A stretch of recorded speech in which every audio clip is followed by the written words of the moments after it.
Am I audible? Can I start? Yes, Hello. Manish bhai, you are audible. Please. Yeah. I'm starting now. Uh, Good afternoon, online viewers, and welcome to this Direct Tax Home Refresher course.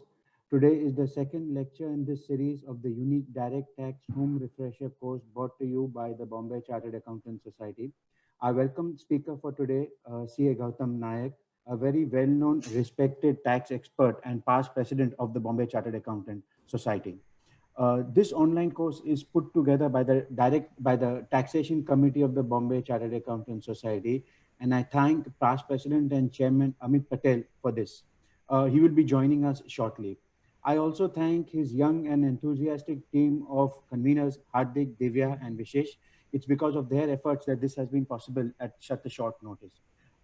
Friends, it's almost a month now, and you see how all of us have got used to this new routine, this new normalcy of life. Even in these challenging times, Bombay Chartered Accountants Society has converted this into an opportunity, and we have modified our method of delivery, the way how we operate, and the way we reach out to our members and non-members. All of our online seminars, lectures, and events are running at full capacity, just like this. In this all capacity, in this today's lecture, also we have 500 people plus a lot of you of watching on the YouTube. Uh, Even our members from out of Bombay are able to connect with us on a more regular basis for this. So I also welcome our members from out of Bombay. Friends, the BCA activity is in full flow. Needless to say, the journal came out much before time. It's available for all of you all to see. Also follow us on the social media handles, because we are unable to send emails to all our members. We are trying to work on that, but till that, you follow us on the BCA Global handle on Twitter, Facebook, LinkedIn. Also, feel free to watch our free lectures on the YouTube. Again, I'm repeating, please, fill our survey on the financial impact on the lockdown on the BCA, sorry, survey from the Bombay Chartered Accountants Society on the financial impact of this lockdown on CA firms. Become member, renew your BCA membership. I'd just like to spend also a minute on the glimpse of our future events that are coming besides this series. Tomorrow we have a lecture meeting at 11:30 a.m. on force majeure clause by Ashish Ahuja. Then immediately after this, we have a cyber security and data protection event immediately after this. Then there is going to be a power summit of 3 sessions on the survival guide for a practicing chartered accountant beginning from the 28th of April. Friends, we also have a special lecture for fresh chartered accountants on Saturday, and the international tax is also coming out with a series such as this on FEMA. So please follow us up. Please follow us on to be updated with these events. Friends, before I go on to the topic today, coincidentally, I had planned a lecture meeting on this particular topic in March, but we were then after that we had approached by IMC to do a joint program, so I had to call it off. Then BCA along with IMC also came up with a joint program on about 16th of March, I remember, when the lockdown was just about announced, and we had to convert the physical seminar into a virtual seminar. At that time, it was the Vivad Se Vishwas Bill 2020. Then ultimately that event also got cancelled, and we could not have any event on this particular scheme.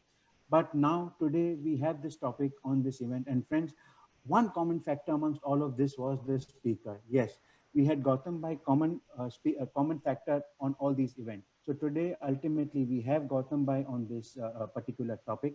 The government of India tasted initial success through the Sabka Vishwas scheme with respect to indirect tax last year. And this year, they announced this direct tax dispute resolution scheme, Vivad Se Vishwas scheme. Friends, what are the important features? Is it an attractive enough scheme? Will it be successful? And what are the practical issues and difficulties for this scheme?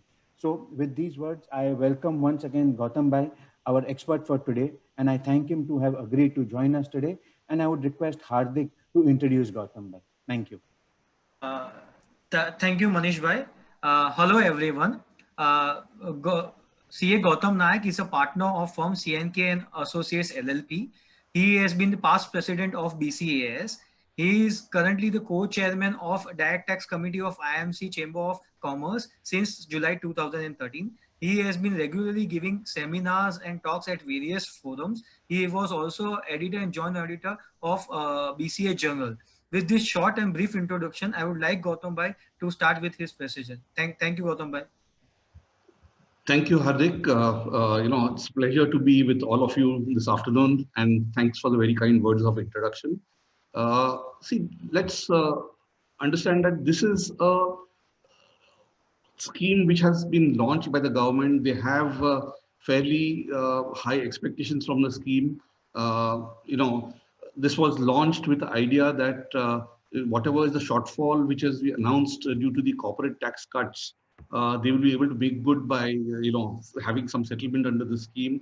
So 31st March was the date which they had initially announced, and there was quite a bit of hope that people had that yes, this is what the government had, that they will be able to make good the shortfall in this time. So what we'll be discussing, I think, in the course of the next 1.5 hours is what is the background, what are the key definitions, the eligibility under the scheme, the exclusions from the scheme, the various issues regarding the eligibility under the scheme, what is the amount payable under the scheme and issues regarding that, the procedure, what are the consequences when you go in for settlement under the scheme, and how do you analyze whether you should go under the scheme or not. So that's basically what I'll be taking you through today. So as I said, it was announced by the finance minister in her budget speech. So that's where the announcement came, saying that this is, we've taken several measures and the indirect tax scheme was there. Similar to that, we want to come out with this direct tax scheme.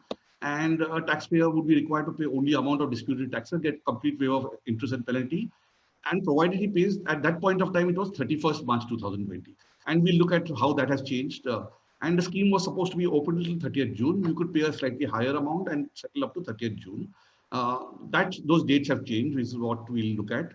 And then taxpayers whose cases appeals are pending at any level can benefit from the scheme. And they're saying that we hope taxpayers will use this opportunity to get relief from the vexatious litigation process. Now, of course, this vexatious litigation process, all of us know is, who causes this vexatious litigation process. But well, it's as if taxpayers are responsible for it. That's the way it was, put in this. Then coming to the, sorry, yeah. So this scheme, if you look at the dates, it was introduced in the Lok Sabha shortly after the budget. The budget was on 1st of February. On 5th of February, the scheme was, the bill was introduced. The notice for moving amendments was given on 14th February. It was passed by the Lok Sabha on 4th of March, Rajya Sabha on 13th of March, received the assent of the President and was notified only on 17th of March 2020, the Act. And the clarifications on the way provisions were given in the form of FAQs. When it was passed by the Lok Sabha at that time itself, the CPDT came out with Circular 7 of 2020. Then the rules were notified on 18th March 2020 and instructions for filling up forms also on the same date. And the DG systems, because these forms were to be e-filed, so they notified the systems and procedures on 19th March 2020. And finally, when they realized that this lockdown is happening, etc., and people are not going to be able to go in for the scheme before 31st of March, there was a press release on 24th March that the date for lower payment will be extended from 31st March to 30th June. And this was finally enacted through that ordinance which was brought in, whereby the tax laws were amended. So taxation and other laws, relaxation of provision ordinance. On 31st March 2020, the amendments came in saying that that date of 31st March, whereby you could pay this lower amount, had been extended to 30th of June. And in fact, if you read today's paper, I think today's Indian Express has reported that 30th June also may be extended to 30th September because we don't know how long the lockdown will continue, because in some places it may continue till end of May, in middle of June, one doesn't know what will happen. And people may not have enough time to go in for the scheme. That's the thinking right now, it seems, at the government level. So first few things which we need to consider, and one is what is the specified date? The specified date is 31st January 2020. Normally, when you're looking at a scheme where you're settling your disputed income, you would want to look at the definition of disputed income. But here, the definition of disputed income is so much of the total income as is relatable to the disputed tax. So really, it's the other way around. So it's first you have to look at what is the disputed tax, and then you go to the disputed income. And what's the definition of disputed tax? It says the income tax, including surcharge and cess payable by the appellant as computed year under. And they're saying that where the appeal is pending or a writ petition or special leave petition is pending before an appellate authority as on 31st January, the amount of tax that would be payable if such appeal, writ petition or special leave petition were to be decided against him. So if he were to lose that, what would be the tax payable? That is only the income tax plus surcharge and cess, not the interest or penalty. Then where an order in an appeal or writ petition has been passed by an appellate forum on or before 31st of January, and the time for filing this appeal or special leave petition against such order has not expired, the amount of tax payable after giving effect to the order so passed. What we are saying is that where an appellate forum has filed passed an order and further appeal before you want to go for the further appeal, that time limit has not expired. What is the tax payable as per that order passed by the appellate forum? That is the amount which is the disputed tax. And where an order has been passed by an assessing officer on or before a specified date, and the time for filing appeal against such order has not expired on that date, the amount of tax payable in accordance with that order. So if you have an assessment order which is passed, say on, say in the first week of January, for instance, and the time limit is 30 days and you've not passed, 31st January obviously is before that 30 days expires, then what is the amount of tax payable in accordance with that assessment order? That is the amount of disputed tax. Where the objection has been filed before the DRP and, as on the specified date, sorry, 1 second, sorry. Yeah. So if the DRP was to continue the variation proposed in the draft order, so have the objections have been filed before the DRP and DRP has not passed any order, then if the DRP was to confirm that variation proposed in the draft order, then that would be the amount which would be there. If the DRP has passed an order under 144C5, the dispute resolution panel, and the assessing officer has to pass an order to give effect to that order. Now, if he is not given effect to that order, what is the amount of tax payable as per that assessment order which he will have passed? That is the disputed tax. And lastly, they say that where you have filed an application for revision under section 264 of the Income Tax Act, and which is pending as of 31st January, what would be the amount of tax payable by the appellant if such application for revision was not accepted? So which means that as if the revision petition was dismissed as on that date. So in all these cases, what we are saying is that the disputed tax is the amount if the order were to go against you, if the decision were to go against you, if the revision petition were to go against you, what would be that amount of tax? That is the amount of disputed tax. So the tax plus surcharge and cess, that is the amount of disputed tax. To this, there are one or two variations also, and one is which is that if a commissioner appeals has issued a notice of enhancement, as you know, the commissioner appeals has the right to enhance the income of the appellant. So if he has issued you a notice of enhancement on or before the 31st of January 2020, then the disputed tax which you've determined as above has to be increased by the amount of tax pertaining to the issues for which this notice of enhancement has been issued.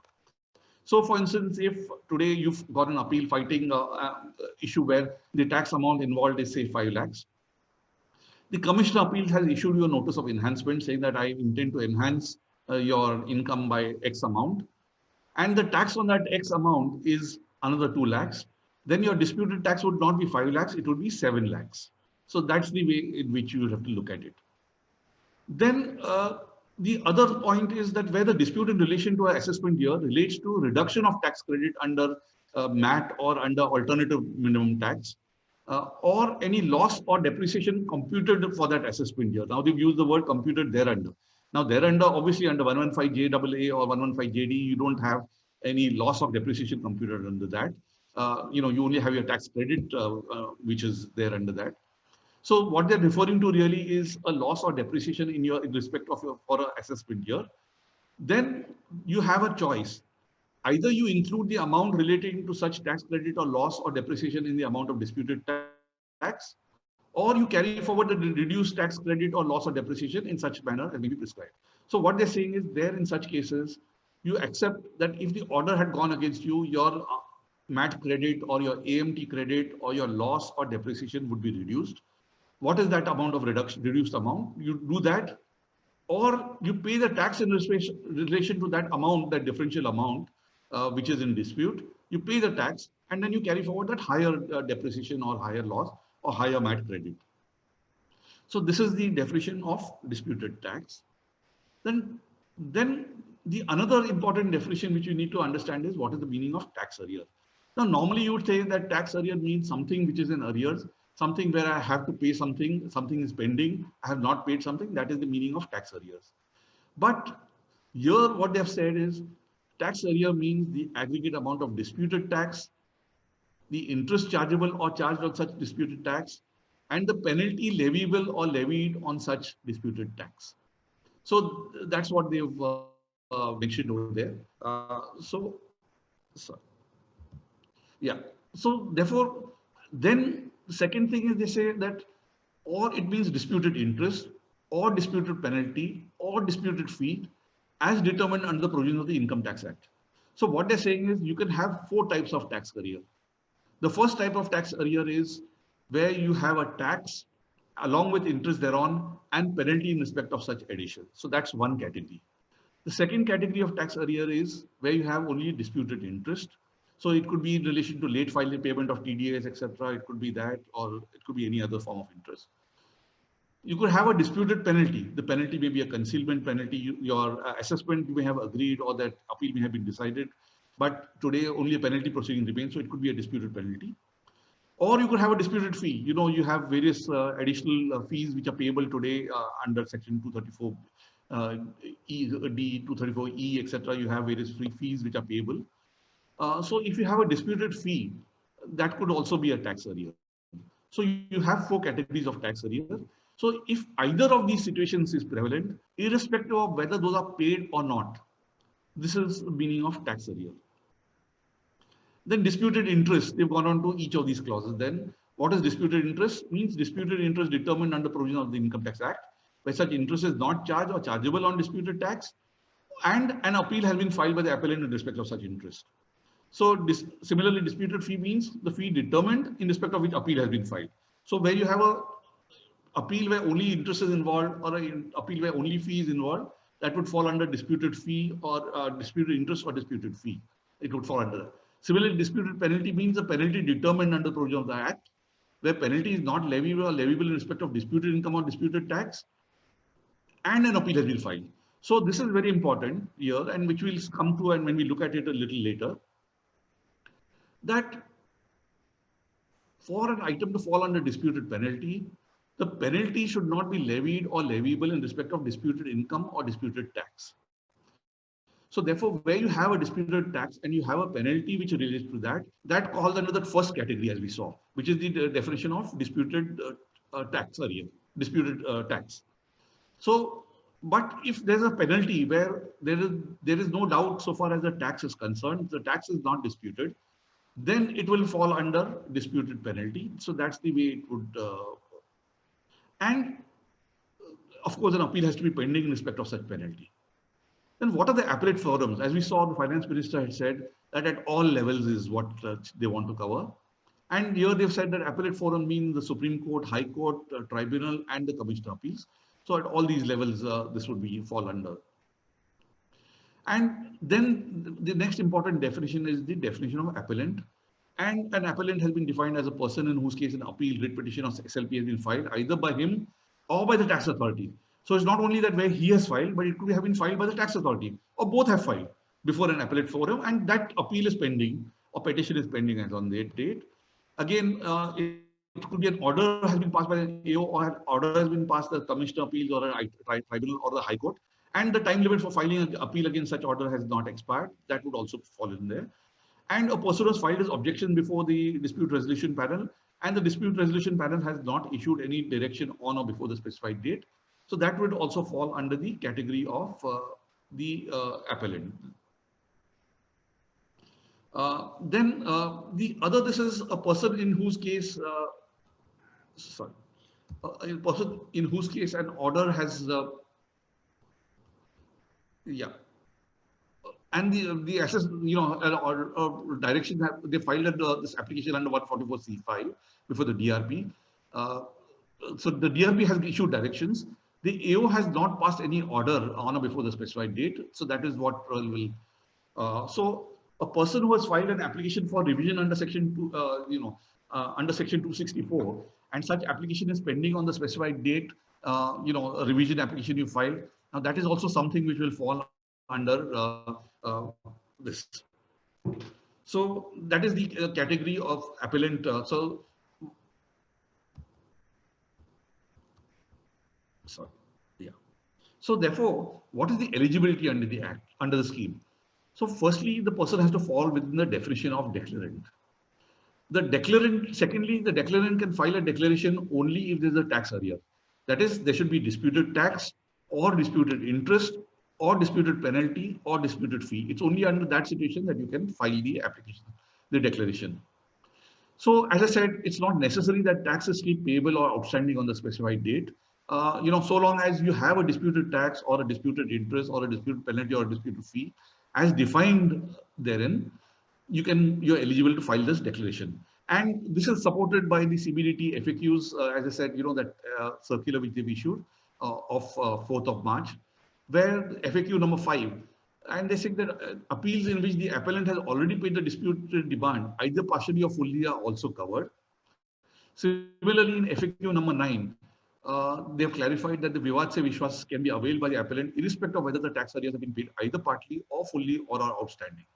So that is what they've said. Now, unfortunately, the drafting, there are some problems in the drafting. But one of the things is, I think, you need to also fall within the definition of appellant, to really fall within the scheme. And that's something which you have to look at.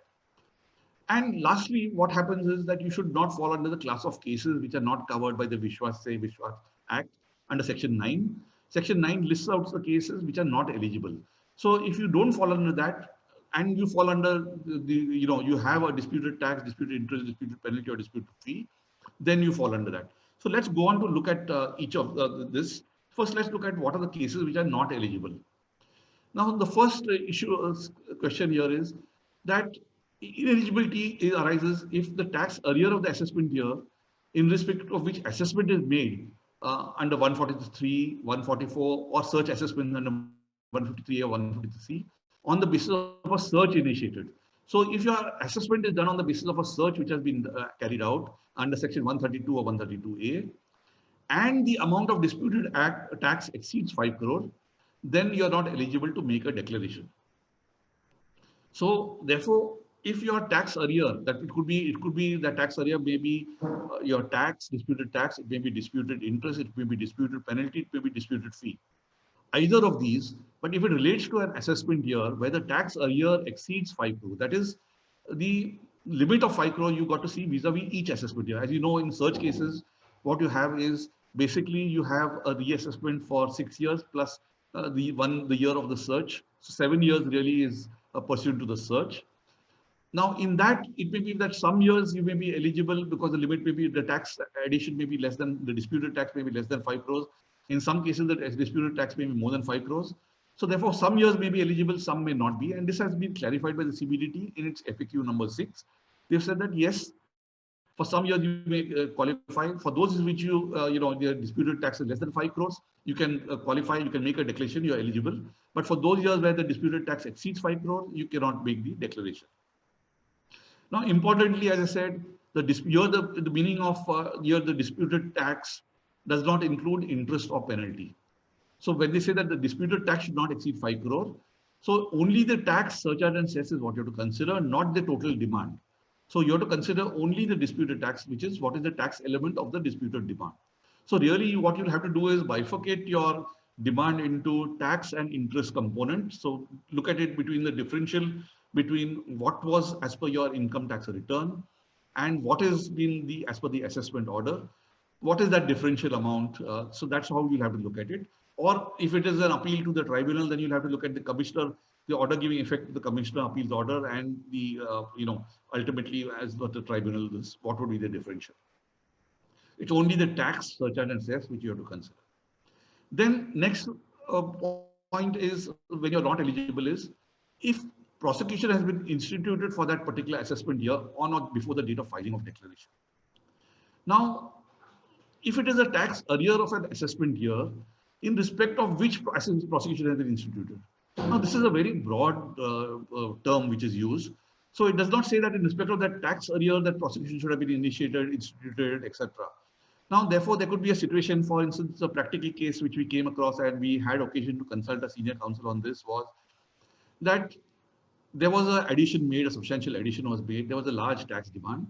The SSC was not in a position to pay the tax demand, and the SSC had not filed an application for stay, etc., and but did not pay the full demand. And the commissioner just went ahead and launched prosecution for non-payment of taxes. So here the prosecution was not launched for concealment, but for non-payment of taxes. There could be a prosecution similarly for non-payment of TDS on time.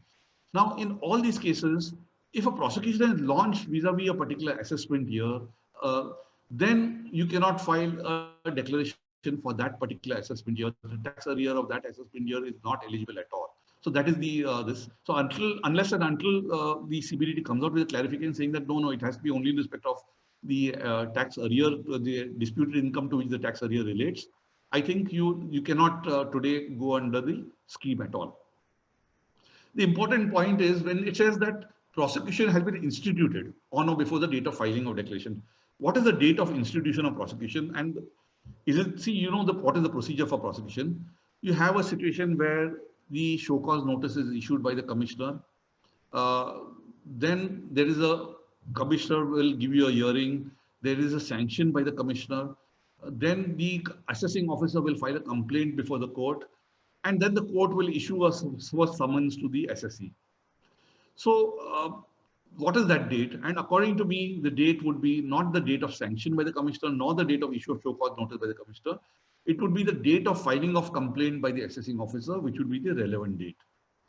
And this is also supported by the fact that CBDT FAQ number 22 says that if only a notice for initiation of prosecution has been issued by the commissioner, that would not amount to institution of prosecution. So that, I think, so therefore this supports the view that it is really the date of filing of complaint by the assessing officer which is the relevant date for this purpose. If that is filed before the 31st of January, then you cannot go on under the scheme.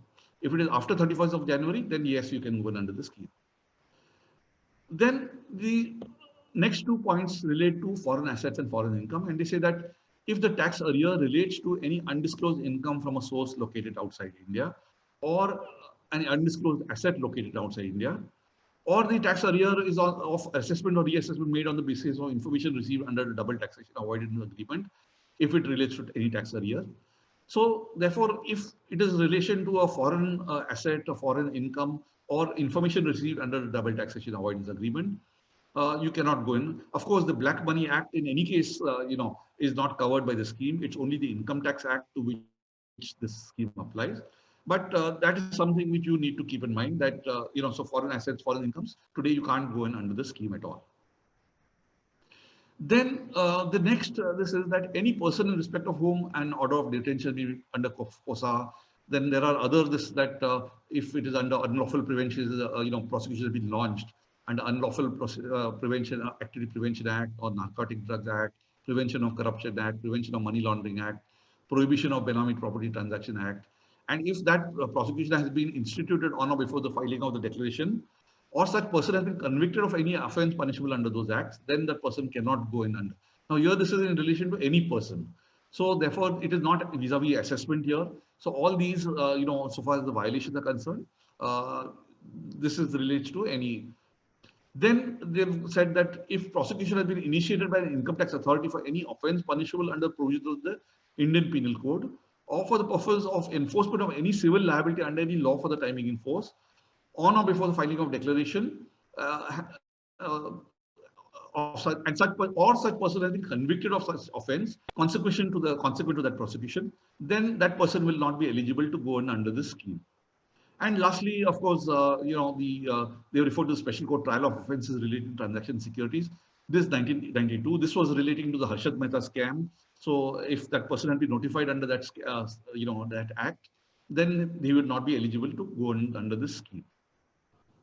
Now let's look at some of the questions regarding eligibility under the scheme.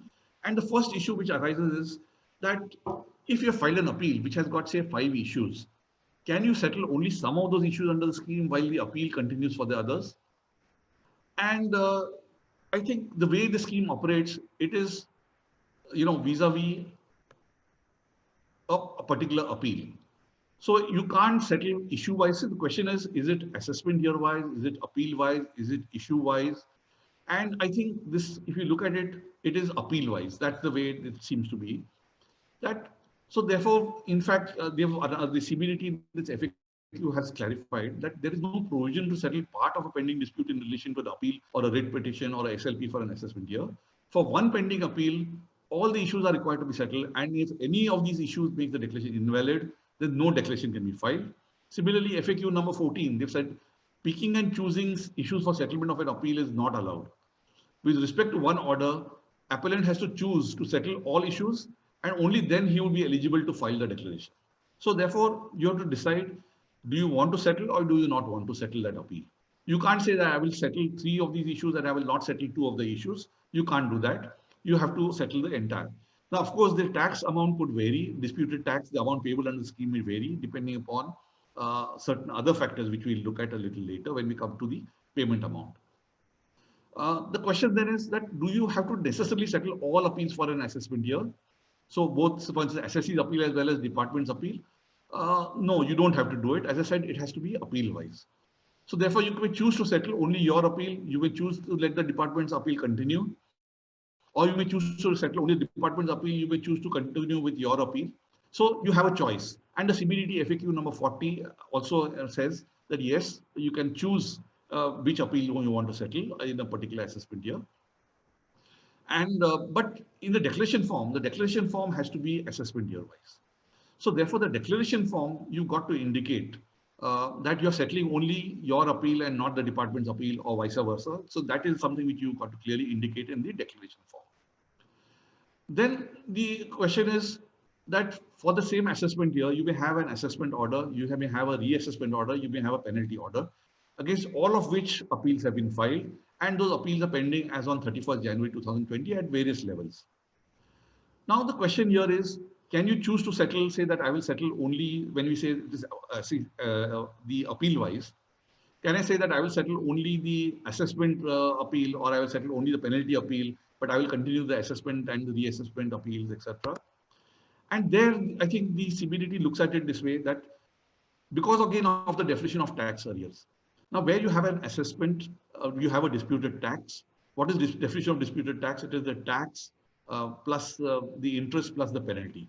So CBDT FAQ number 19 says, of course, so they say that in cases of appeals pending against both assessment as well as reassessment, the SSC has an option to settle either of the 2 appeals or both appeals for the same assessment year.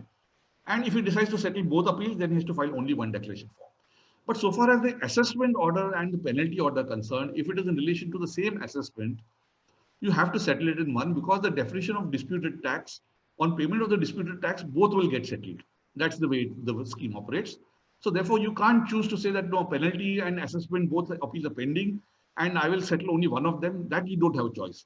But assessment and reassessment, if both appeals are pending, you do have a choice. You can choose which you want to settle, the assessment appeal or the reassessment appeal or both. So that's the, but in fact, in this FAQ also they've said that if you decide to settle both appeals, then the amount of tax which is involved in both appeals would be amount to disputed tax. You'll have to pay both together. That way, as we'll come to, there are some issues on that, and we'll come to it a little later. Now, and in fact, this is also settled that without settling the quantum, can you settle the penalty appeal where both appeals are pending? And CBDT FAQ number 8, they've clarified that it's not possible for the appellant to apply for settlement of penalty appeal only when the appeal on disputed tax relating to such penalties pending. You're required to pay the relevant percentage of the disputed tax only, and both the appeals will get settled. That's the way it is. What about TDS and tax collection at source disputes? Can they also be settled? Yes, they can be settled, though it is not technically an income tax which you have to pay, but still those disputes can be settled because it's a dispute under the Income Tax Act. And that has been clarified in CBDT FAQ number 15. Then they've said that, clarified of course, because as we see that this relates only to income tax disputes. So disputes which are there under the Income Tax Act. And they've said that taxes other than those under the Income Tax Act are not covered. And for instance, the wealth tax the Commodities Transaction Tax, Equalization Levy. Now, as you know, Wealth Tax Act is under the Wealth Tax Act, Commodities Transaction Tax is under the Finance Act, Equalization Levy is also under Finance Act. And therefore, the CBT FAQ number 18 also clarifies that yes, you can't settle these under this scheme, under the Vivad Se Vishwas scheme. Now, let's look at a few of the issues which arise under this eligibility. The first point is that the appeal or writ petition, pending, or the time limit for filing the appeal or special leave petition not expired on the 31st January 2020. Now, let's look at the following cases. Are you eligible in these cases?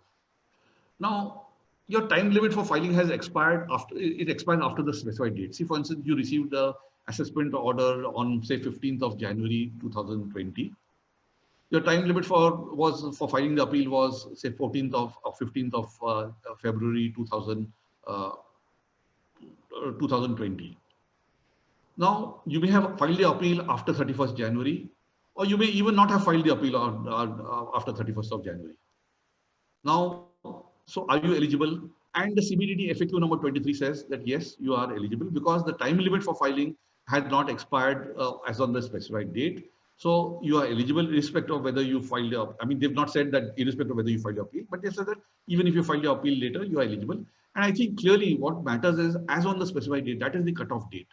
As on that date, have you filed your appeal or has your time limit not expired? If so, you are eligible. That's the position. Now, there could be situations where your time limit for filing of the appeal has expired. But say, for instance, your time limit for filing of appeal was, say, 28th of January. So that has expired as on 31st of January. But you have filed a belated appeal or a special leave petition has been filed subsequently, and you've applied for condonation of delay. Now, what is the position in these circumstances? There could be various differences that your time limit for filing has expired before the specified date, as I said, say 28th of January. There's been no condonation, filed before the specified date. Now, in that situation, are you eligible?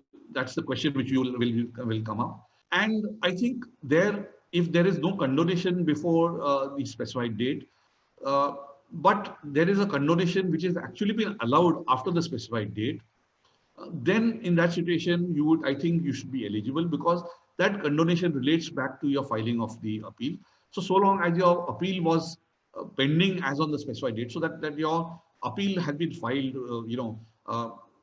though the appeal was filed belatedly, say your appeal was due on 15th of January, you have filed it on 28th of January, and the condonation has happened, say, in the month of February.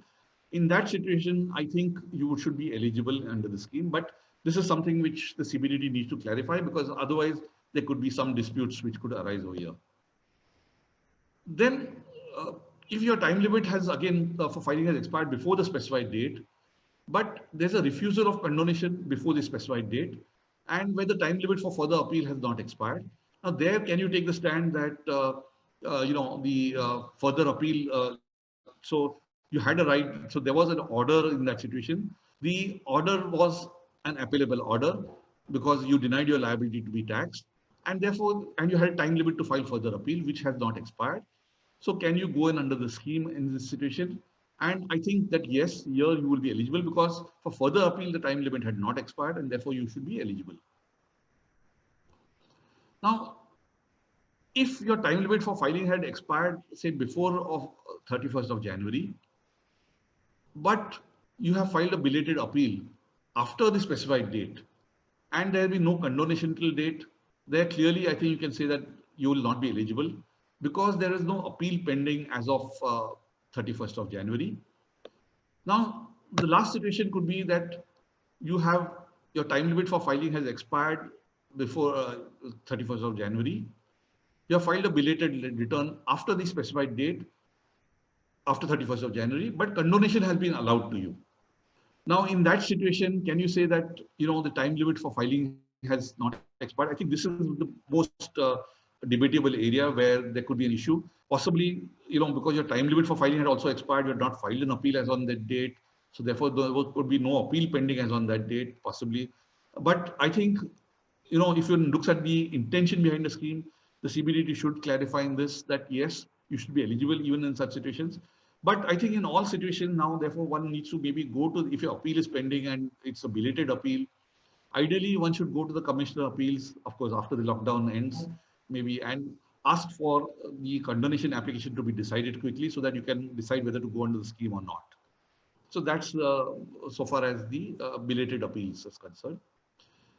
If your time limit for filing has expired before 31st of January, but what happens if there's a belated appeal or special petition filed by the tax department subsequently? Now, can you go in under the scheme? And, so again, the same issue will come up, whether the condonation of delay, when does it happen, what happens? And department is obviously not going to ask for the condonation right now. They will just sleep on it. But possibly, I think, you may have a problem over there. And particularly what happens is after the expiration of the scheme, if the belated appeal has been filed, we've seen cases where the department has filed belated high court appeals or even tribunal appeals more than a year after, the due date has expired. And that's where you could have a problem. Of course, the scheme, there is a suggestion in the FAQs, and which we'll come to. They say that maybe you could settle there, on the presumption that they'll go to appeal. But I don't know how many people would want to do that. That's a question mark, because when the department has not filed an appeal as of within the time limit, one may not really want to go into that. But that's a suggestion, I think, which is there in the FAQs. Now, when we're talking about an appeal, what if the tribunal had passed an order and you filed a miscellaneous application? Or if the Commissioner of Appeals had passed an order and you filed a rectification application, and that is pending as on 31st January. Can you say that the appeal is pending as on 31st January? I think clearly not. In this, a miscellaneous application or rectification application is not the same as an appeal pending. And therefore, I think you would not be eligible to go under the scheme in that situation. Now, what happens if the assessment has been set aside by the tribunal as of before 31st of January, and the assessing officer has not, passed the assessment order pursuant to the setting aside by the tribunal?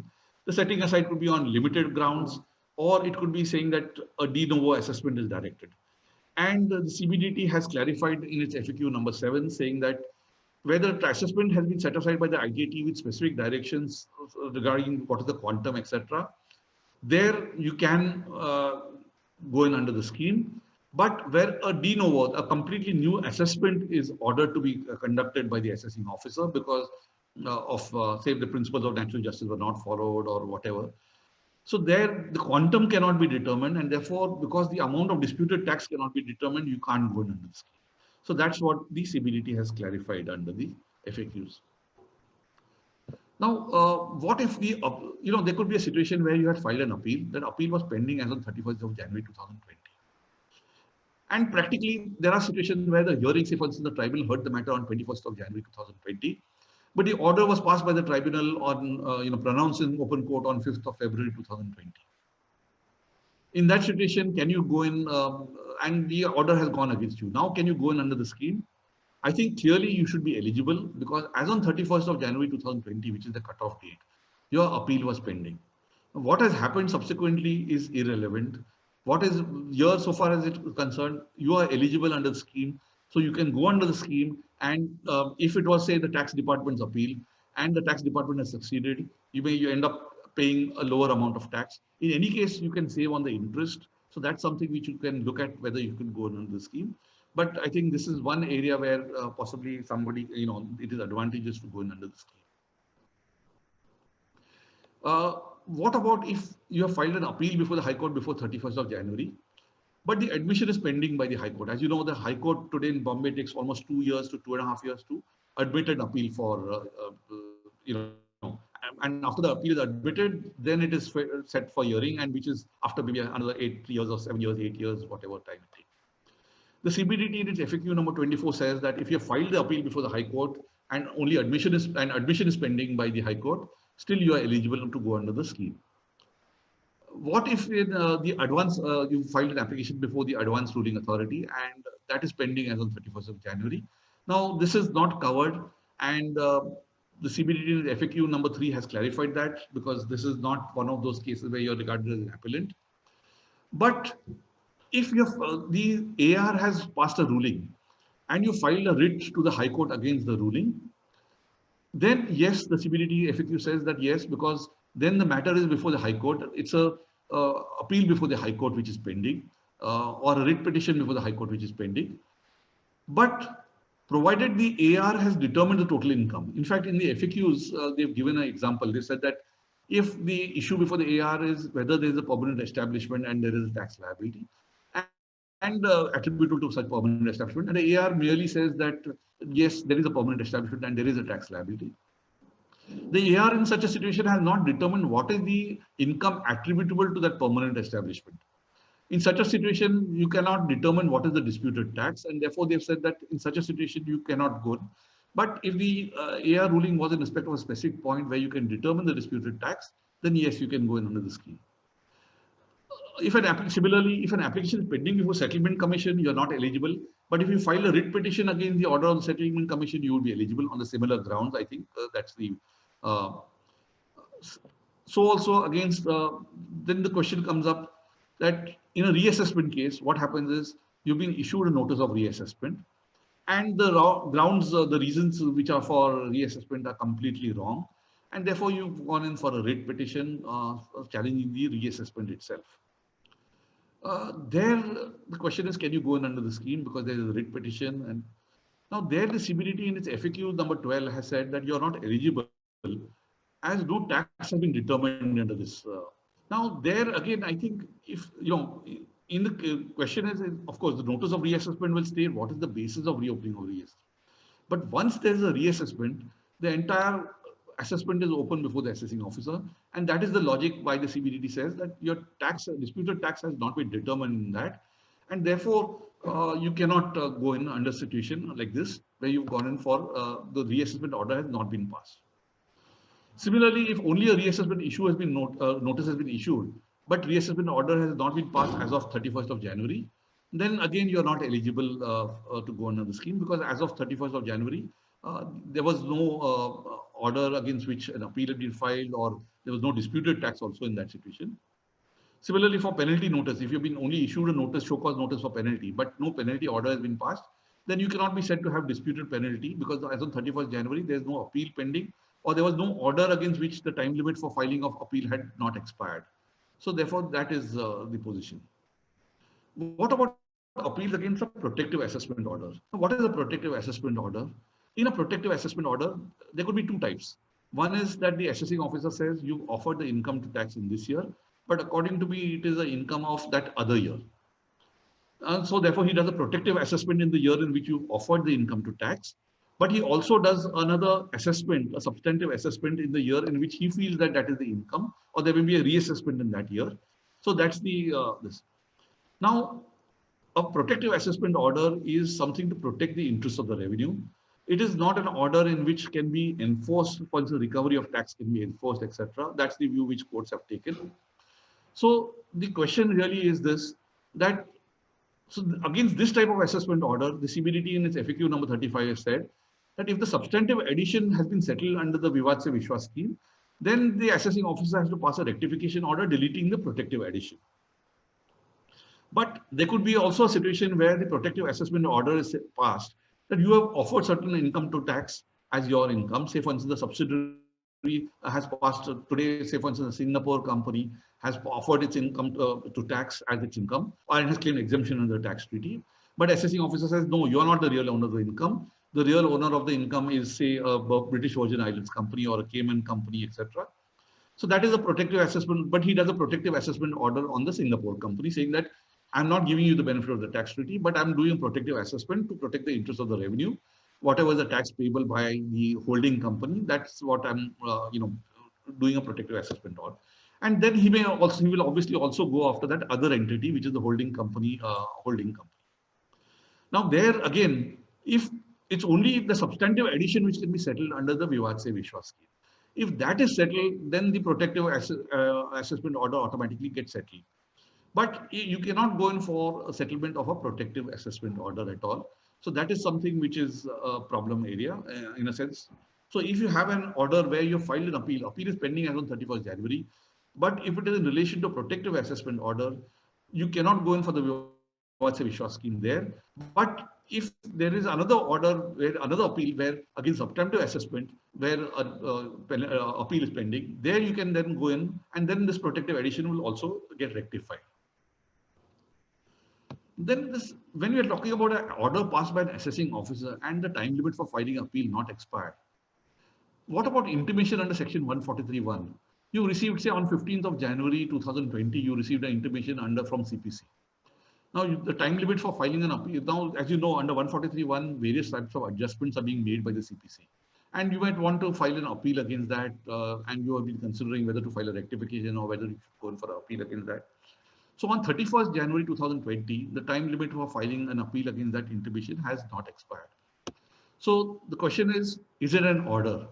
Now, there is a distinction, I think, which has been taken by various, the department takes the view that, for instance, in 246A, there's a reference to intimation under section 143(1), and there's a reference to an order under section 143(3). So they've distinguished between an intimation and an order in various sections. But in the context of section 264, there are various high court which have taken the view that section 264 also uses the term any order. And they've said that, really it would not, it does not limit the power to correct errors committed by the subordinate authorities, and can also be exercised by errors committed by SSCs.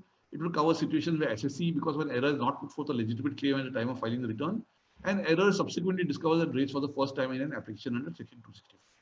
So under 264, they said that for all practical purposes, it's like an order. You'll have to get the same benefit as an order. That's the view which has been taken. And here also, what is the purpose of the scheme? The purpose of the scheme is to end litigation.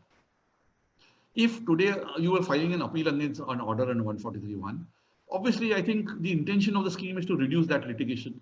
So therefore, you should be eligible under this. But again, as I said, unfortunately, there is no clarity on this. It's better that the CBDT clarifies. I'm told that they will be coming out with a second series of FAQs.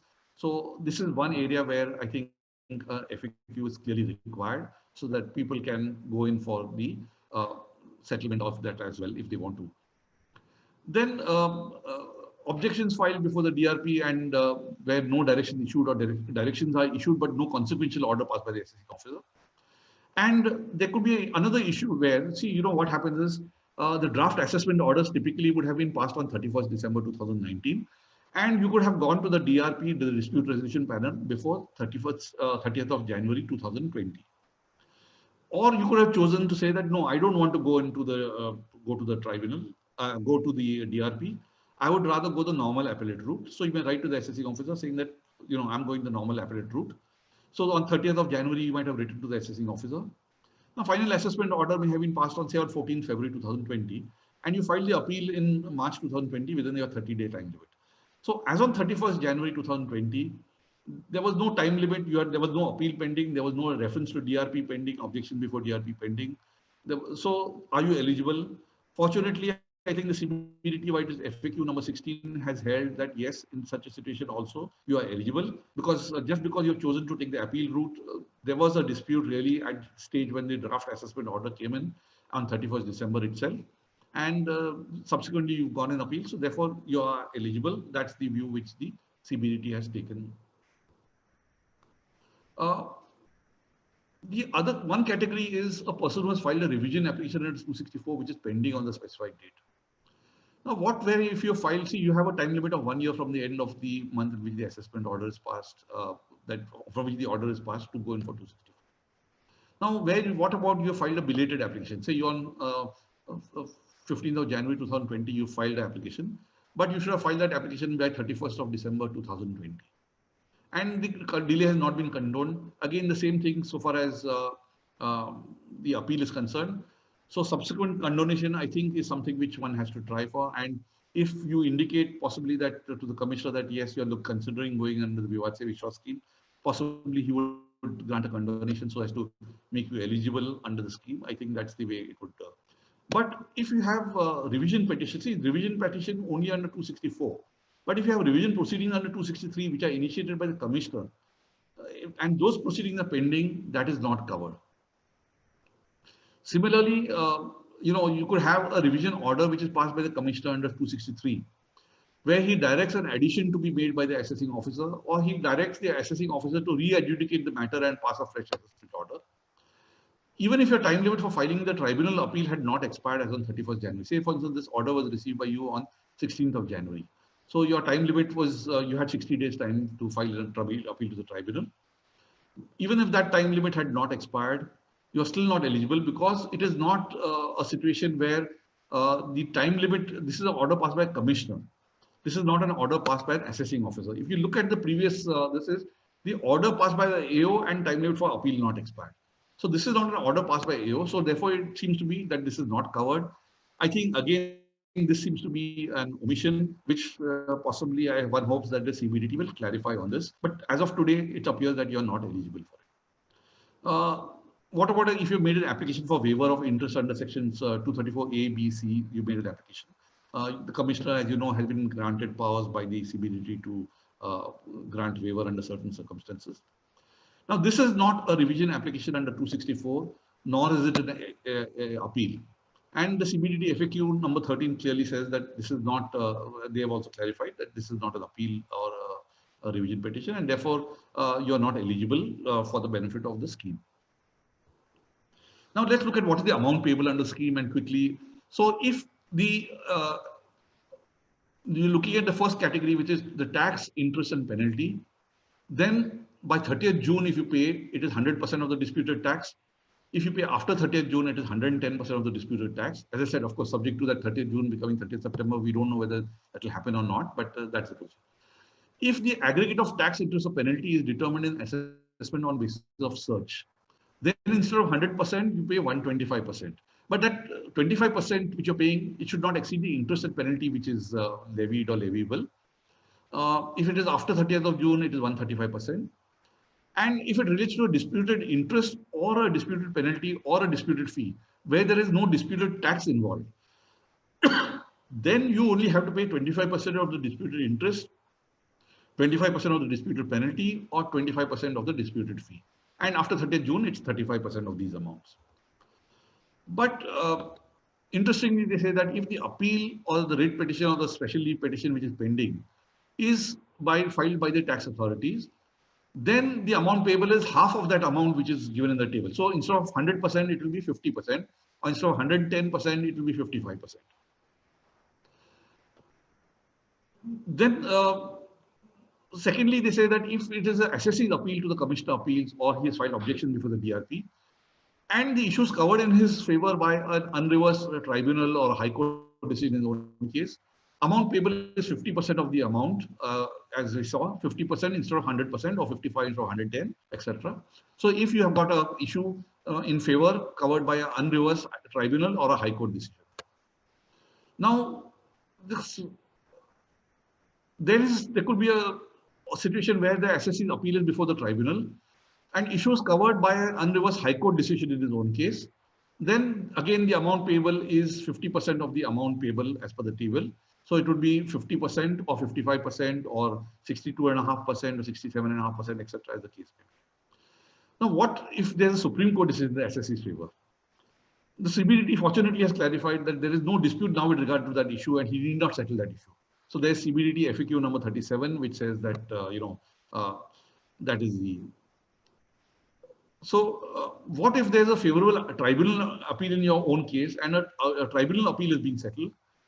There is a situation envisaged by the CBDT FAQ number 39, where they've talked about the DRP, where you've gone an appeal to the tribunal, and there is a tribunal order in your own case for an earlier year. Then they said that you can, you pay only 50%. That's what they've clarified in that FAQ number 39.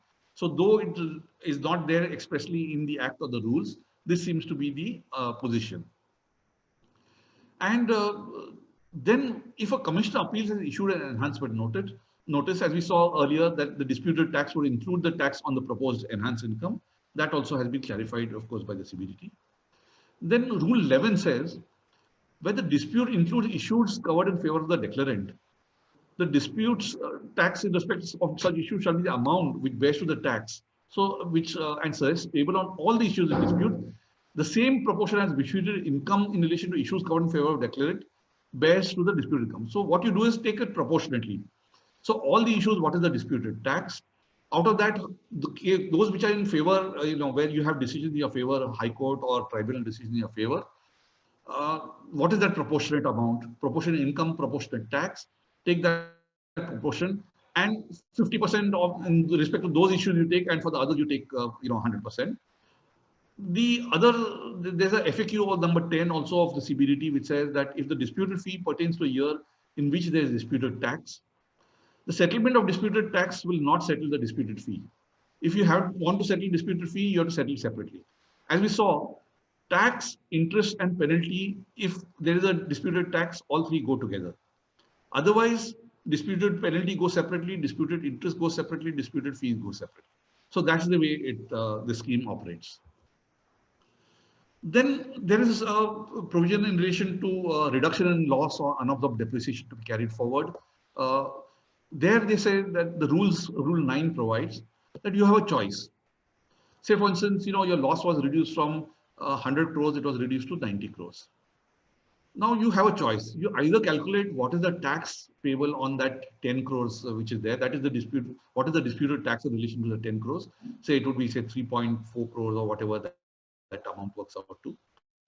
So then you can do that and carry forward the entire loss, or unabsorbed depreciation. So you carry forward 100 crores. So you pay that 3.5 crores and carry forward 100 crores.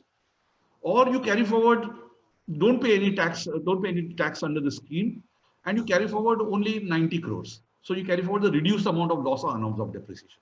So by doing this second thing, what happens is that you're not ending up paying any penalty or interest. Question of interest doesn't arise because this was a loss to loss situation. So there was no question of interest, but you're saving on penalty issue. So therefore that's something which they say that you have an option.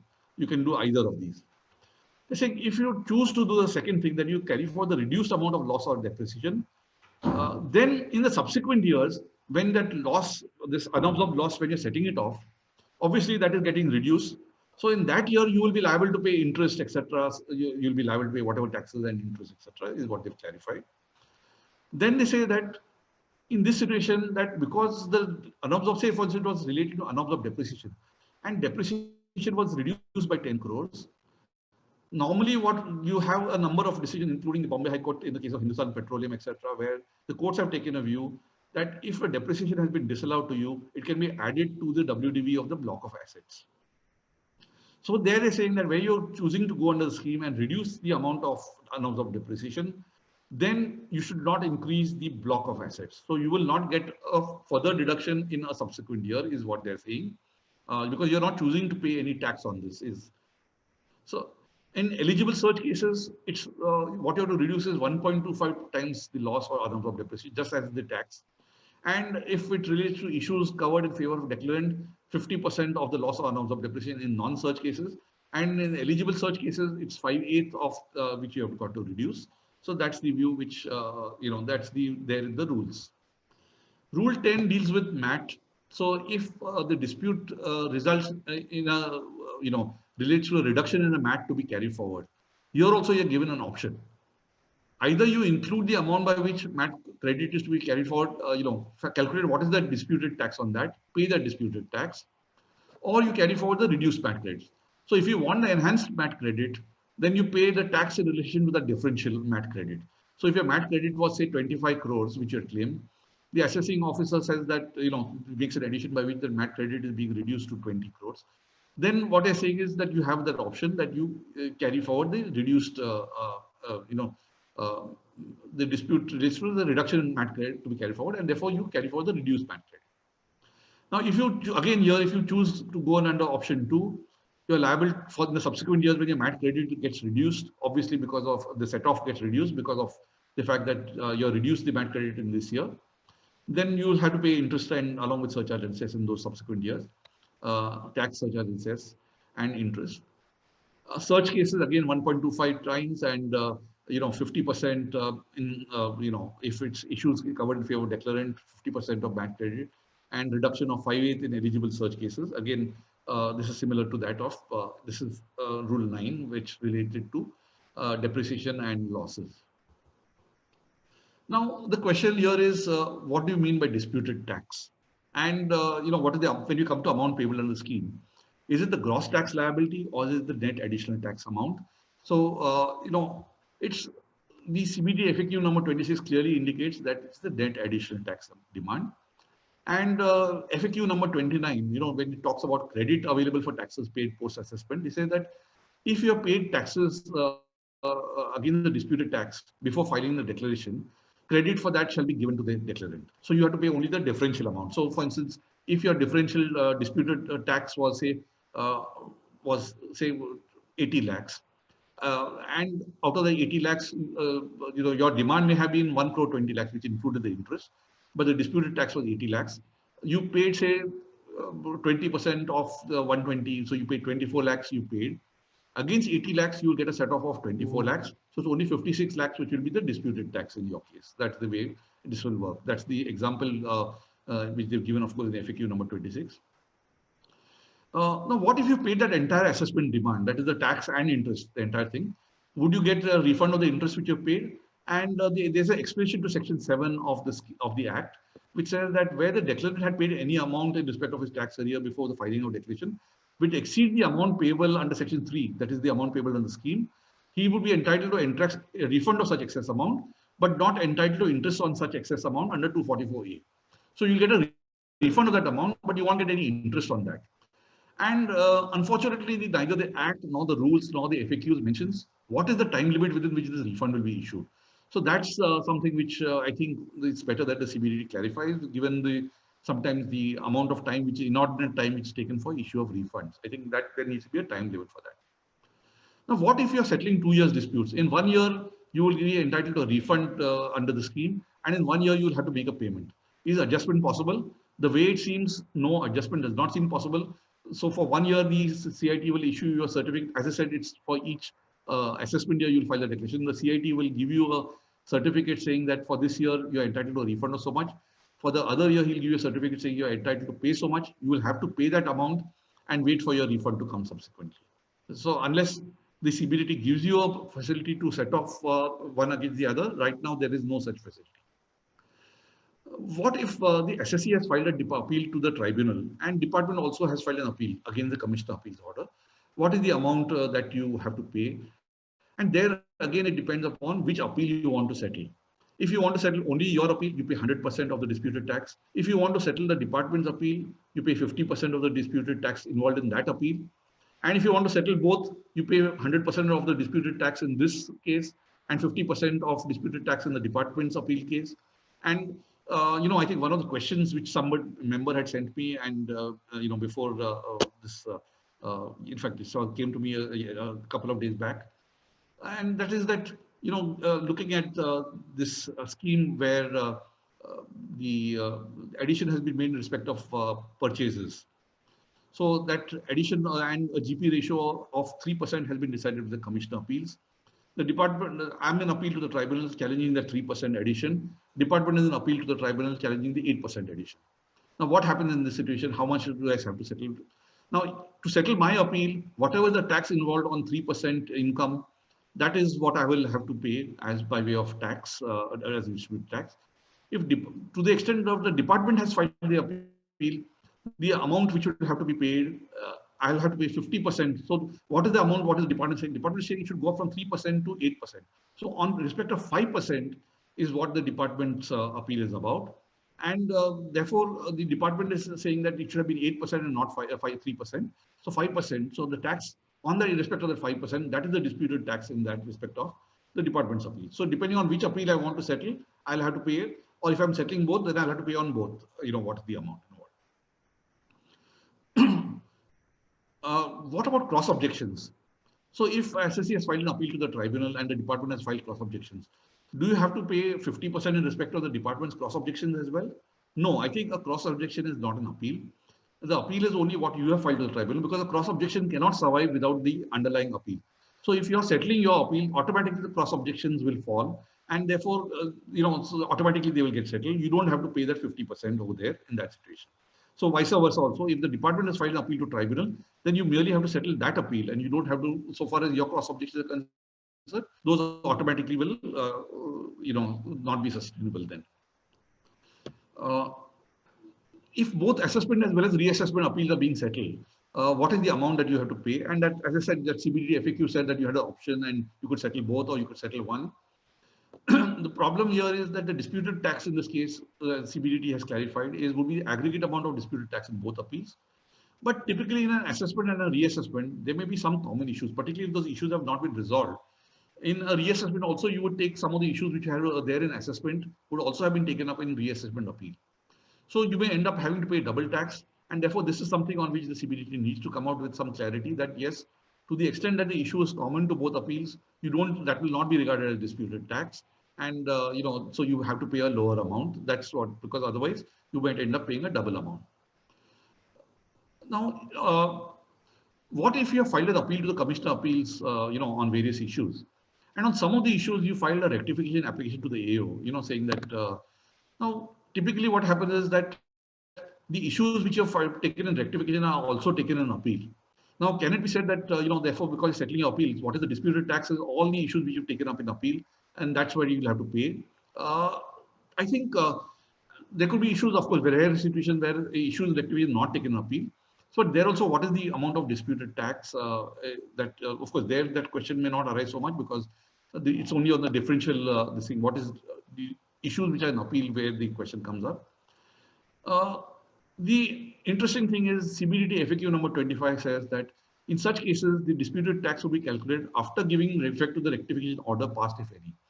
So if where you have rectification orders, application pending, and that those issues are also in appeal, it's advisable to pursue those matters with the assessing officer, get those rectification orders passed, so that, there could be a situation where the disputed tax gets reduced to some extent in this. What is the amount payable if the assessment demand is paid and the refund is received on successful second? Say, for instance, there was a demand, say, of 100 lakhs, and there was a demand of 100 lakhs, which was tax of 80 lakhs and 20 lakhs of interest. I succeeded at the tribunal level, so I got back this 100 lakhs, plus I got an interest on that of another 50 lakhs.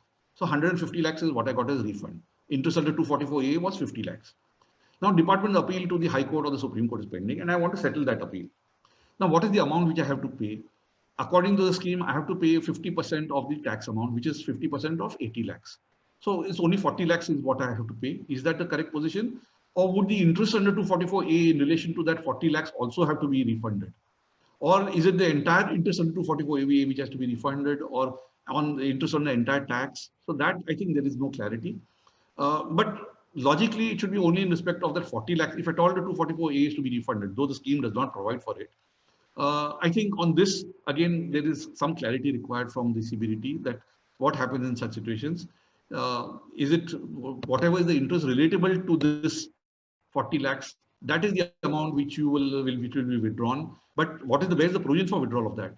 It's neither there under the Income Tax Act, nor is there a provision under the scheme. So therefore, it's something which maybe an SSE could also challenge. It's something where the amounts are large enough, significantly large enough. There is also one clarification which the CBDT has issued, where the tribunal has decided 3 issues in favor of the SSE, 2 against, and the time limit for filing appeal to High Court has not expired on the specified date. There they said that the appellant has a choice, as we saw, that he can settle his deemed appeal on 3 issues, or he can settle the department deemed appeal on 2 issues. So they are saying that there could be, a department deemed appeal also, because the time limit has not expired. So he can settle both appeals, or he can settle either one of those appeals. So you have to proceed on the presumption that the department is going to file appeal. So, and they're saying that if you decide to settle only your appeal, then the department would be free to file its appeal on those 2 issues where the SSE has got relief, as per the procedure laid down and direction issued by the CBDT. So that's something which you need to keep in mind, that can the department, is the likelihood of the department going appeal? You'll have to weigh that in account, and looking at what is the amount of tax involved, because as you know, the limits are there for filing appeal to tribunal, for filing appeal to High Court, to Supreme Court, etc. So therefore, one will have to look at that and decide whether one wants to settle the department's appeal.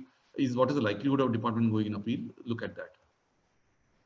What is the procedure? Let's quickly run through the procedure, because I think, we've got 15 minutes more.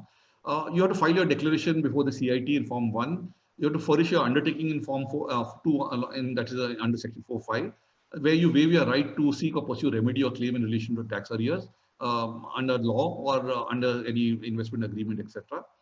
Both these forms have to be signed and verified by the person competent to verify the return of income, to be done as a single submission.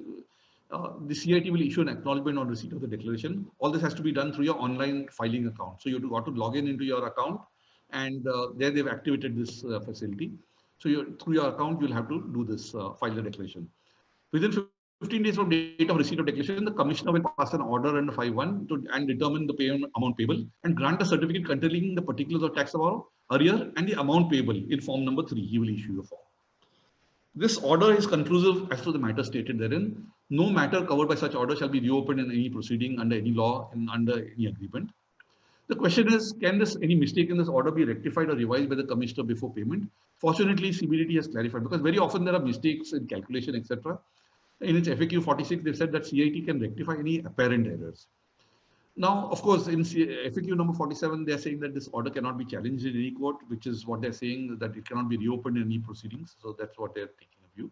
Of course, courts have a different jurisdiction, and something which is questionable, the view which they've taken in FAQ number 47. But then what happens after filing the declaration? What you're supposed to do is any appeal pending before the tribunal, before or the commission appeals in respect of the disputed income or disputed interest or disputed penalty or the disputed fee and the tax arrear shall be deemed to have been withdrawn on the date on which the certificate issued under by the commissioner. And you have to withdraw, if it is before High Court, Supreme Court, you're supposed to withdraw that appeal or writ petition or special leave petition in relation to the tax arrear. And or any similarly any proceeding for arbitration, conciliation, or mediation under any agreement, you're supposed to withdraw that. And the declarant has to pay the amount determined within 15 days of receipt of the certificate and intimate the details of such payment to the commissioner in Form 4. And along with that Form 4, he has to file proof of withdrawal of that appeal, writ petition, or special leave petition, or arbitration, conciliation, mediation proceeding. You're supposed to file that. Then the commissioner will pass an order in form number 5 stating that the declarant has paid the amount determined under 5.1. And the order is for full and final settlement of tax arrear and grant of immunity.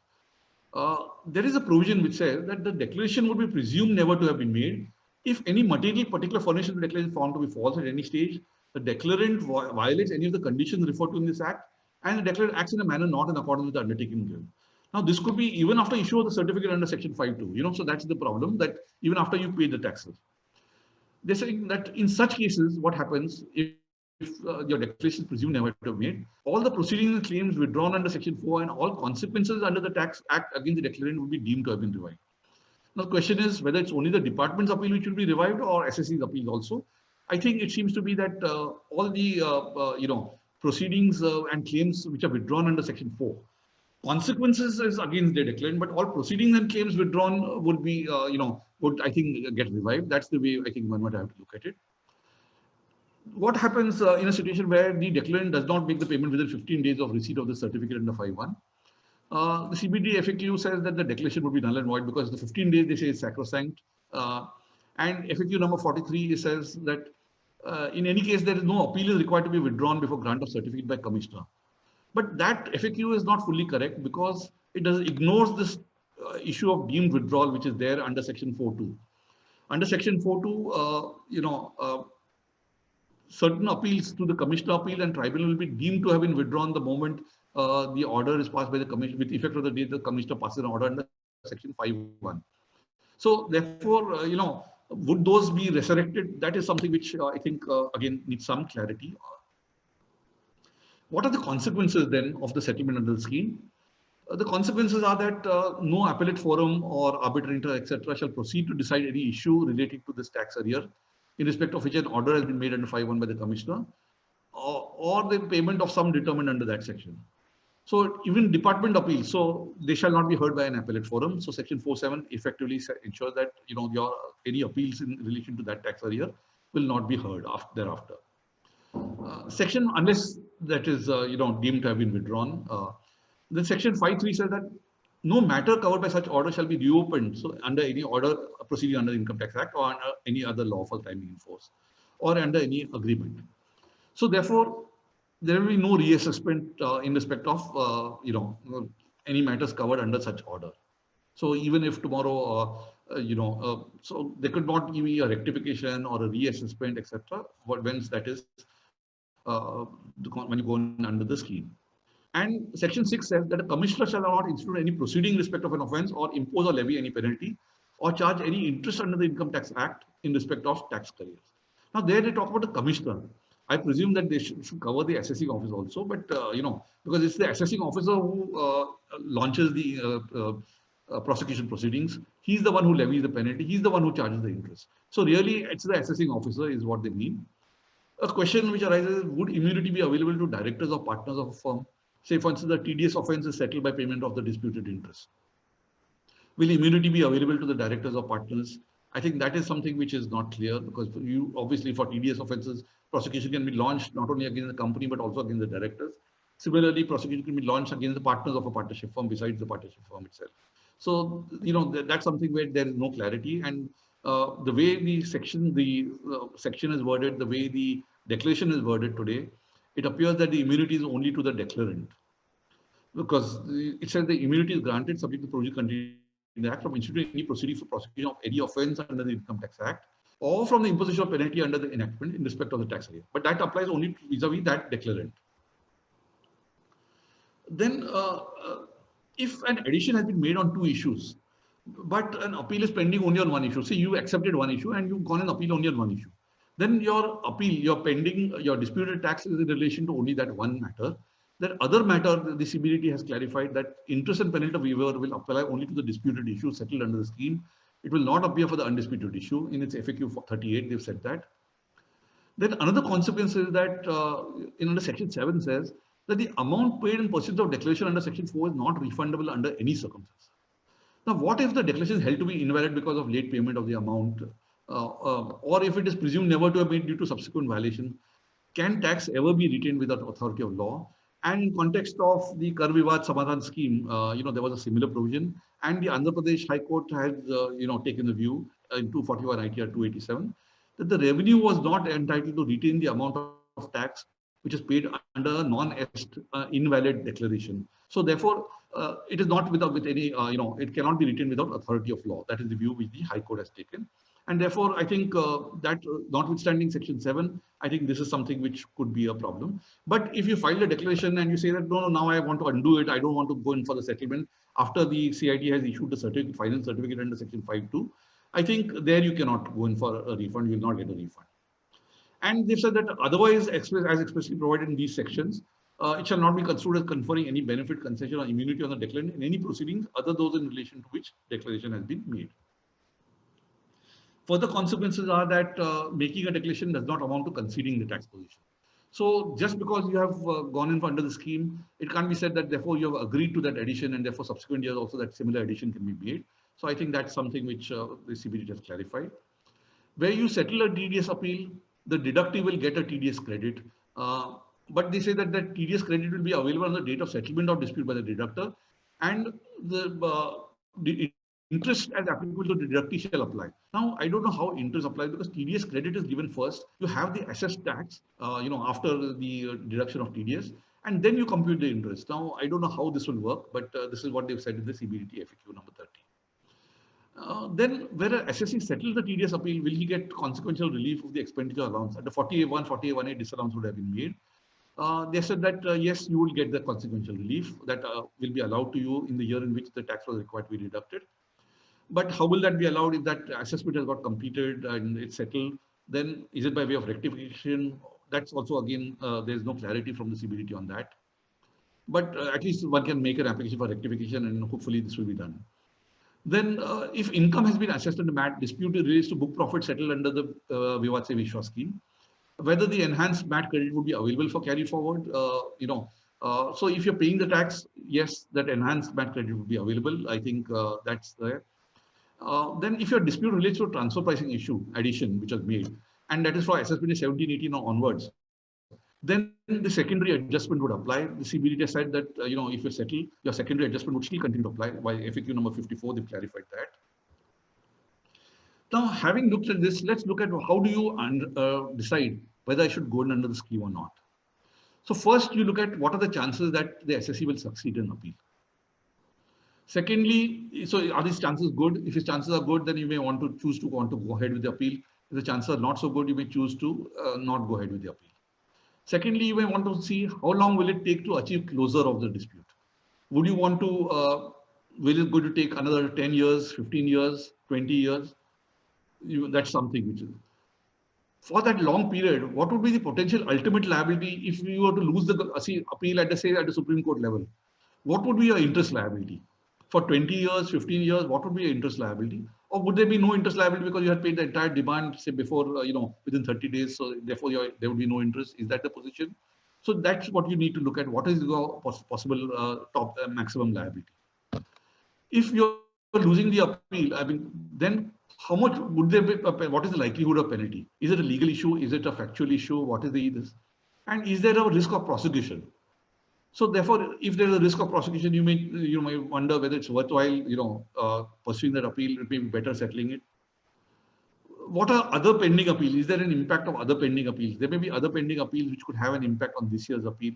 What is the impact of those appeals is something which you may want to also look at. Would it affect? And very importantly, what would be the legal cost of fighting the matter and the penalty right till the very end? Over the next 10 years, 15 years, 20 years, or whatever time it takes, what would be that legal cost? Because today that is a significant amount which you end up paying. So is it better, and particularly if it's the department's appeal, is it better to settle the matter? Department, till what level will it go? Is it likely, because of the tax impact effect, they may not be able to go beyond the High Court, or they may not be able to go beyond the tribunal. So that is something which you need to evaluate. Then would the deduction even otherwise be available for later years? For instance, you claim certain expenditure, assessing officer says, no, it is capital expenditure, but I will allow you deduction under Section 35D. Then, or I will allow you depreciation on that. Now, in that situation, you are anyway getting the deduction in later years. So by settling the dispute in the earlier year, you might be, just paying the tax without any interest. Actually, you save on the interest. So that may be something which you may want. And the risk of penalty is also not there. So by settling into the schemes, therefore, that's something which you need to look at. And lastly, what is the amount payable under the scheme? Is the department's appeal pending or the SSC's appeal? As we saw, department's appeal, you can settle at 50%, SSC's appeal at 100%. Is the issue covered by a tribunal or high court order in the case of SSC? Again, you have a concessional amount of disputed tax which you have to pay of 50% of the amount otherwise payable. Then also, have you already paid the full demand? Would the declaration result in a refund? So today, in a cash situation where your cash flows, etc., you don't have money, is this something which, by settling this, you at least focus on your business then, and you can get some money also? The interest amount which you've already paid, you may get a refund. So is that the position? I think that's the way you should look at it. So in each case, you'll have to look at from a factual perspective, that is it something worthwhile? Do I go in for settlement? You might find out for one SSC that for 1 year, it might be worthwhile settling. Other year, it might not be worthwhile. Or one appeal, it might be worthwhile settling. Other appeal, it might not be worthwhile settling. I think you've got to evaluate in each case, what is the position? Well, I think that covers all the issues which I wanted to cover. Thank you. Sir, thank you for your excellent exposition. I think we take some queries because there are many queries. In fact, there are almost 30 plus queries. So let me just share the screen. Yeah.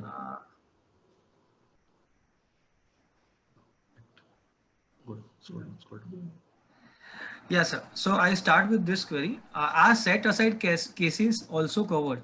In case of set aside case by ITAT, what will be the disputed tax? See, what they've said is that if a case has been set aside, that is covered provided the amount of disputed tax can be determined.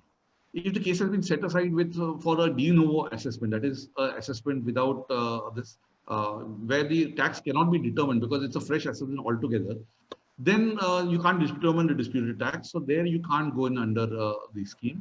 But otherwise, in a situation where it's a set aside case where saying that examine this aspect for this particular expenditure, and the expenditure involved is 30 lakhs, the amount involved, and examine this and then take a decision on whether to allow or not to allow.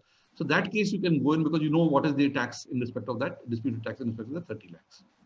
Okay, this second query is mainly about the penalty. What it says, let me sum it up. It says a reassessment order was passed with an addition under 68 and also invoking transfer pricing provisions. But there was no adjustment made in transfer arm's length price in a reassessment order. But penalty proceedings were initiated. What if we withdraw the appeal and no order has been passed? But what if we withdraw the appeal under VVS? What will be the consequences with respect to TPO proceedings and penalty proceedings initiated? will it be dropped automatically on withdrawal of appeal under VVS or no? That's what I think it's saying. See, what will happen is whatever is the penalty in relation to disputed tax, that goes with disputed tax. Now, for each other penalty, the question is, was the dispute pending? Was there an appeal pending? So, if therefore your appeal will have to be in respect of each of these penalties. If there was a penalty in respect of each of these before Commissioner appeals, then you can go in for settlement of each of these penalties. So each of these penalties may possibly stand separately on its own. That's the way I would look at it. Okay, sir. Then we can take this one where it says that in case of a bogus loans, where the assessee has accepted such loans to be bogus and paid tax under VVS scheme, later the amount of bogus loan is credited to the capital account. Whether any penalty can be levied with such credit of bogus loans to capital account? I don't think so, because see, this is not a scheme which allows you to capitalize that, because there the question will be in that year that credit is something which you will have to prove what is the thing. So this is a area where there could be issues. Frankly speaking, I think the department may not accept this, where you're seeking to capitalize that amount which you're declaring under the scheme. What they're saying is this is a scheme to settle your disputes. It is not a voluntary disclosure scheme. So unlike a voluntary disclosure scheme where you could have possibly credited to the capital account and capitalized it, I think in this case, this is a dispute resolution scheme. Possibly you may not be able to capitalize under this situation. Then there is another, we take this, how can TDS be claimed in the form? Point number 7. Sorry, see, where's the question of TDS? See, sorry, which is you share? 7. 7. But see, what we're looking at is the disputed tax. In your original assessment order and in your return, TDS would have been claimed under this. So where's the question of TDS being claimed in the form? And I mean, I don't see under what situation you could have a TDS claim in the form. But that's why, because they don't envisage that happening. Right. Then this 10th one. What if an rectification order passed by AO reducing tax liability after the specified date to reassessment order passed by them? Then what should be considered as disputed tax, reduced amount as per rectification or higher amount as per assessment order? The query number 10. Yeah, the reduced amount as per rectification order, clearly. Okay, reduced amount as well. Can form filed under VSV scheme be revised, and whether there is option of revised? I think before the commissioner passes his order under section 5.1, yes, you can revise it. But I mean, effectively, it depends on the commissioner. You'll have to point out why you're revising it and what is the. So even if, and I would say that even if he has passed an order under 5.1 and go back and say that, no, I want to go in under this, possibly he may permit you to revise it. So though in law, there is no such provision, from practical perspective, the commissioner would be happy that you're settling larger amount of disputes. And I think possibly that's something which, again, maybe the CBDT should clarify that. But otherwise, frankly, it's something which today the law does not envisage, or the rules don't envisage a revised revising. Whether validity of 263 proceedings pending before High Court filed by department as ITAT reverse 263 proceedings, VSV scheme can be availed by SSE? See, therefore, what you are saying is that the tribunal reversed the 263 proceedings. The department is in appeal to the High Court against that order. Now, therefore, there's an appeal pending before the High Court. So, therefore, you can go in under the scheme, provided that the disputed tax can be determined. If the 263 proceeding was merely saying that, you redetermine the income without giving what is the quantum, etc., you can't determine the quantum, then you can't determine the disputed tax, then you can't go in under the scheme. So, if it is for a specific item where the amount is known, and where the addition would have been made by the assessing officer pursuant to the 263 order, then only you can go under the scheme. But if the proceedings itself you challenge in a writ, of course the tribunal, it was a 263 order which you challenged before the tribunal. Now, depending on what that order was, did it say that assessing officer should make the addition of this amount of 30 lakhs, or did it say that assessing officer should examine everything and make a fresh assessment? So if there's a second type of case, you can't settle. The first type of case, you can settle. Right. Then this 16 say, is it possible to bring an amendment to include wealth tax dues and also those cases where enhancement proceedings initiated by CITA? No, enhancement proceeding initiated by Commissioner of Appeals, the CBD has clarified that you can opt to settle it by, going in on these schemes. That is not a problem. But Right. wealth tax dues, I think wealth tax act is not included itself, and I don't think they will amend it at this stage because the wealth tax is a completely different thing, and they'll have to amend the whole act. So I don't think. Right. Right. So then there is this question number 24. In case the order has been passed with 2 grounds and we have filed application under 46, and if SSC gets relief to regard to remand report and only 1 ground is sustained, then is it possible to apply in the scheme for 1 ground? I think yes. No? No, no. In this, No, when I have a high court, so remand report has saying 1 ground is sustained. When is that order passed? At what point of time is the appeal pending? That's what we need to understand. On 31st Right. January, what is the position? If Okay. the Commissioner of Appeals has passed an order as on 31st of before 31st of January, and then only so one where he has allowed you 1 ground and 1 ground has been sustained, then yes, for that 1 ground for which you could have filed an appeal to the tribunal in the next 60 days, then Right. yes, you can go in for the appeal in that. You can go in for the scheme under that. Okay. Some of the queries are not complete because it has come through YouTube also, right? So that's, pardon me. Then this is what they're saying is, as stated, the refund of tax paid under scheme is not available if the assessee decides post payment of taxes that he wishes to go ahead with the appeal and not with the scheme. In appeal, the assessee gets substantial relief, say 80%. Will the tax paid under scheme be eligible for set off against a demand that will arise on that part of which the appeal is decided against, say balance 20%? No, see, for so far as the refund of tax which you pay under the scheme, you have no choice but to go in for a writ petition. The Right. department will definitely, they will say that Section 7 says that the amount paid under the scheme is not refundable. So you will have to go in for a writ. There's no question of adjustment at all. They will not even want to give you the refund. So that's the position in law. Okay. And sir, we take just one of these last questions. Is this factual thing? It says the addition made at 8% on certain purchases. CIT in Honorable IT restricted addition to 3% of those purchases. Department is in High Court to increase the addition to 8%. And assessee has filed cross appeal for deletion of 3%. Both the appeal are pending for admission. How will tax payable be computed? So therefore, as I said, I covered this, I think, in the course of my talk. Okay. Okay. 3%, and if you want to settle what is the disputed tax on 3%? So far as the department's appeal is concerned, if you want to settle it, what is the disputed tax in relation to 5%? 50% of that. That's the way. Okay. Not of 8%, 50% of 5%. Okay, sir. So I think we stop here for the questions. I will now ask Vishesh to give a vote of thanks to speak. Thank you, Hardik. Yeah, Vishesh. Before the pleasant task of vote of Vishesh, can you speak louder? We are not able to hear you. Before the present task of vote of thanks, I'd like to make an announcement. Friends, the next session of the Direct Taxes Home Refresher course would be on Friday. Vishesh, a bit louder. I think.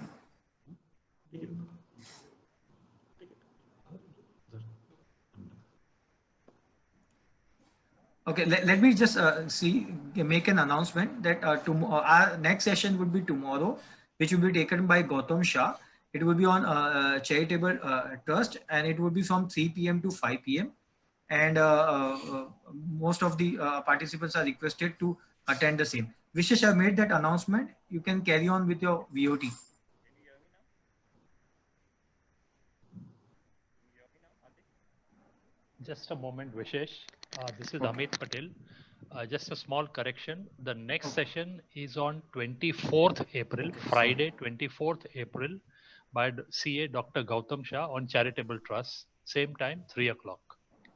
Over to you, Vishesh, for the vote of thanks.